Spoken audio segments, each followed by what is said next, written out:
Exercise 3.1, question number 6.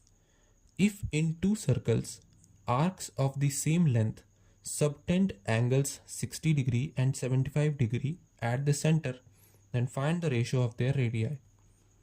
अब हमारे पास दो सर्कल्स दिए हैं, तो ये दो सर्कल्स हो गए. अब मैं इन दो सर्कल्स को सेम साइज का इसलिए नहीं बना रहा हूँ क्योंकि यहाँ पर कंडीशन ये है कि arcs of same length subtend 60 and 75, मतलब सेम लेंथ के आर्क्स हैं लेकिन सेंटर पर डिफरेंट एंगल सबटेंड कर रहे हैं. इसका मतलब गारंटीड सर्कल्स का भी साइज डिफरेंट होगा. तो पहला सर्कल मैं मान लेता हूँ C1 है और दूसरा सर्कल C2 है. अब C1 में रेडियस में मान लेता हूँ R1 है, तो इस तरीके का आर्क हो जाएगा. वो ये है रेडियस और ये है arc length which is L1. L1 की वैल्यू हमें नहीं दी है, ना ही रेडियस की वैल्यू दी है, हमें सिर्फ एंगल की वैल्यू दी है विच इज़ 60 डिग्री.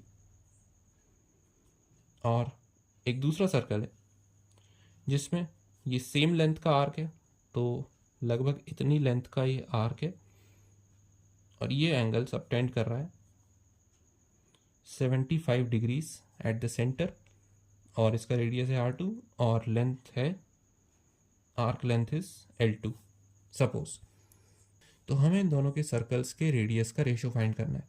मतलब we need to find R1 upon R2. ये क्या होगा?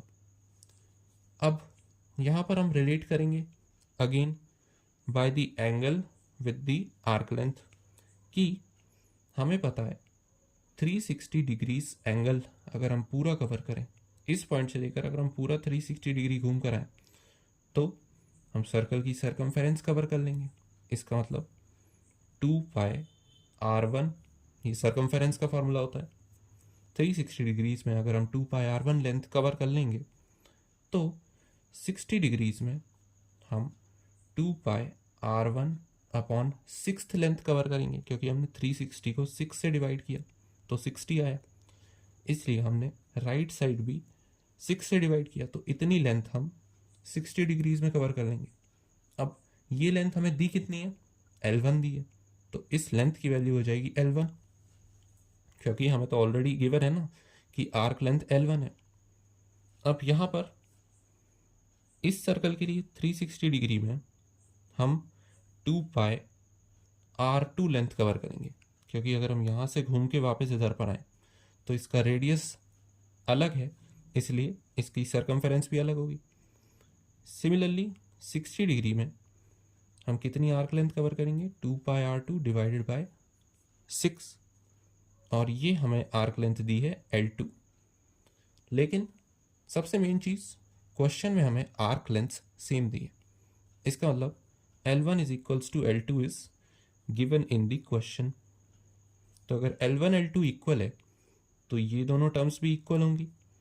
इसका मतलब 2 pi R1 divided by 6 will be equal to 2 pi R2 divided by 6.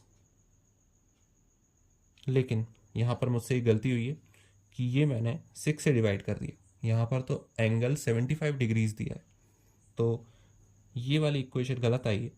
इसको मैं दोबारा से लिखता हूँ कि अगर 360 डिग्री में सर्कमफेरेंस कवर हो रही है देन 1 डिग्री में सर्कमफेरेंस डिवाइडेड बाय 360 कवर होगा क्योंकि मैंने दोनों तरफ 360 डिवाइड कर दिया. अब 75 डिग्रीज में कितना कवर होगा? 75 डिग्रीज में कवर होगा circumference divide by 360 multiplied by 75.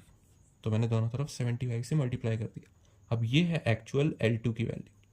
तो L2 की इस वैल्यू को हम यहाँ पर पुट करेंगे तो 2 pi R2 divide by 360 multiplied by 75. तो ये आई हमारे पास फाइनल इक्वेशन. अब इस इक्वेशन में R1 इधर है, R2 इधर है, तो R2 को मैं लेफ्ट साइड लाकर बची हुई चीज़ों को राइट साइड भेज दूंगा और R1 अपॉन R2 की हमें यहाँ से वैल्यू मिल जाएगी. तो R1 अपॉन R2 ये आया और यहाँ पर था 2 पाई टाइम्स 75 अपॉन 360 ये पूरा टर्म और R1 के साथ था 2 पाई अपॉन 6. तो ये इन्वर्ट हो जाएगा राइट हैंड साइड जाकर, तो ये हो जाएगा 6 अपॉन 2 पाई. क्योंकि 6 ऊपर और 2 पाई नीचे।